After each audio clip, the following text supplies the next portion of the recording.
Assalamualaikum, selamat datang kembali di Rines. Pada video kali ini, kita akan membahas mengapa respon tubuh terhadap diet dan pengobatan diabetes bisa berbeda-beda pada setiap orang. Mengapa ada orang yang cukup minum obat sekali sudah bisa mengontrol gula darahnya, sementara yang lain perlu usaha lebih? Yuk, simak penjelasannya. Sebelum kita mulai, pastikan untuk subscribe agar tidak ketinggalan video kami berikutnya. Diabetes adalah kondisi kronis yang mempengaruhi cara tubuh mengolah glukosa dalam darah.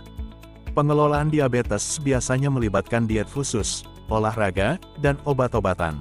Tapi, kenapa tidak semua orang merespons dengan cara yang sama? Mari kita lihat beberapa faktor penyebabnya. Pertama, faktor genetik. Setiap orang memiliki variasi genetik yang unik, yang bisa mempengaruhi bagaimana tubuh mereka memetabolisme gula dan merespons insulin. Beberapa gen dapat membuat seseorang lebih rentan terhadap resistensi insulin atau komplikasi diabetes. Jika ada riwayat diabetes dalam keluarga, peluang Anda untuk mengembangkan diabetes dan cara tubuh Anda merespons pengobatan juga bisa dipengaruhi oleh faktor ini. Pola makan dan gaya hidup juga sangat mempengaruhi respon terhadap diet dan pengobatan diabetes.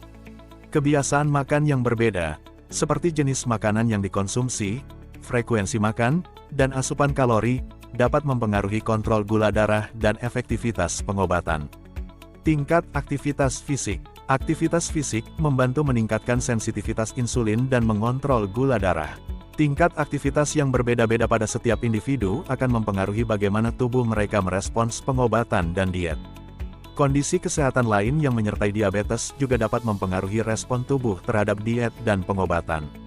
Seperti obesitas, karena obesitas dapat memperburuk resistensi insulin dan membuat pengelolaan diabetes lebih sulit. Orang dengan obesitas mungkin memerlukan pendekatan pengobatan yang berbeda dibandingkan dengan mereka yang tidak obesitas. Kondisi dengan tekanan darah tinggi dan kolesterol sering ditemukan pada penderita diabetes dan dapat mempengaruhi efektivitas pengobatan diabetes. Respons imun individu juga bisa mempengaruhi bagaimana tubuh merespons pengobatan diabetes. Tingkat inflamasi kronis dalam tubuh bisa mempengaruhi resistensi insulin dan kontrol gula darah.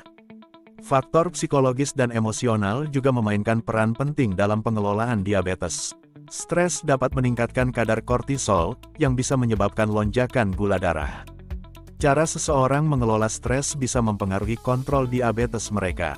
Motivasi pribadi dan dukungan dari keluarga serta teman-teman dapat mempengaruhi seberapa baik seseorang mengikuti rencana diet dan pengobatan mereka. Jadi, ada banyak faktor yang mempengaruhi mengapa respon tubuh terhadap diet dan pengobatan diabetes berbeda pada setiap orang. Mulai dari faktor genetik, kebiasaan makan, kondisi kesehatan lainnya, hingga faktor psikologis. Penting untuk bekerja sama dengan tim medis untuk menemukan pendekatan yang paling sesuai dengan kebutuhan individu Anda. Terima kasih sudah menonton. Jangan lupa like, komen, dan subscribe untuk informasi kesehatan lainnya. Sampai jumpa di video kami selanjutnya.